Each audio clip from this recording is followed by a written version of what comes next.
Doctor గారు రజని ఇలా అడుగుతున్నారు. మా బాబు వయసు 3 నెలలు. ఈ మధ్య బాబుని హాస్పిటల్కి తీసుకువెళ్ళినప్పుడు బాబుకి సిస్టోలిక్ మర్మర్ గ్రేడ్ 2 అనే కండిషన్ ఉందని తెలిసింది. దీని గురించి వివరించండి. దీనివల్ల బాబుకి ఎటువంటి సమస్యలు వస్తాయి? భవిష్యత్తులో బాబుకి ఎటువంటి సమస్యలు రాకుండా ఉండాలంటే ఏ జాగ్రత్తలు తీసుకోవాలి? చికిత్స గురించి తెలియజేయండి అని అడుగుతున్నారు. రజని గారు, మీ బాబు వయసు 3 నెలలు సిస్టాలిక్ మర్మర్ గ్రేడ్ 2గా డిటెక్ట్ అయిందని చెప్పి రాశారు. ఈ సిస్టాలిక్ మర్మర్ గ్రేడ్ 2 అంటే ముఖ్యంగా స్టెథోస్కోప్ తోటి బేబీ హార్ట్ సౌండ్స్ విన్నప్పుడు హార్ట్ సౌండ్స్తో పాటు ఎక్స్ట్రా సౌండ్ ఒకటి వినిపిస్తుంది. దాన్నే మేము మర్మర్ అంటాము. ఈ మర్మర్లో గ్రేడ్స్ ఉంటాయి.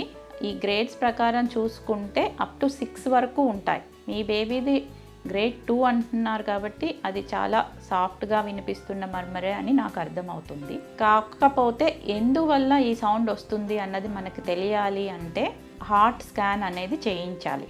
ఈ మర్మర్ అనేది ఎక్స్ట్రా ఏమన్నా హోల్ లాంటిది ఉండడం వల్ల కొన్నిసార్లు వింటాము.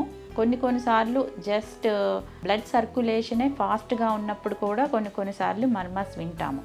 కానీ ముఖ్యంగా ఈ మర్మర్ అనేది వినిపించినప్పుడు ఒకసారి హార్ట్ స్కాన్ చేసి ఎందువల్ల వస్తుంది అన్నది మనం కన్ఫర్మ్ చేయాలి. స్కాన్ చేసినప్పుడు మనకి ఏదన్నా హోల్ లాంటిది అంటే విఎస్డి అనేది 2 గదుల మధ్యలో ఉండే చిన్న రంధ్రం లాంటిది. చాలా మటుకు ఇంత చిన్న బేబీలో చూసే రంధ్రాలు కొన్ని పెరిగే కొద్దీ వాటంతటా అవే మానిపోతాయి. కానీ కొన్ని మాత్రము 3-4 సంవత్సరాల వరకు కూడా ఓపెన్ ఉండి పిల్లల్ని రెగ్యులర్గా చూసుకోవాల్సిన అవసరం ఉంటుంది. ఈ సైజు బట్టి ఆ రంధ్రం కనుక ఒకవేళ విఎస్టీ కానీ ఏఎస్టీ కానీ ఏమన్నా ఉన్నట్లయితే ఎంత సైజు ఉన్నాయి, ఏ ప్లేస్లో ఉన్నాయి అన్న దాన్ని బట్టి మనం ఏ జాగ్రత్తలు తీసుకోవాలి, ఏమన్నా మందులు వాడాల్సిన అవసరం ఉందా, ఇవన్నీ చెప్పగలము. ముఖ్యంగా మీరు ఒకసారి 2D ఎకో అనే టెస్ట్ చేయించండి.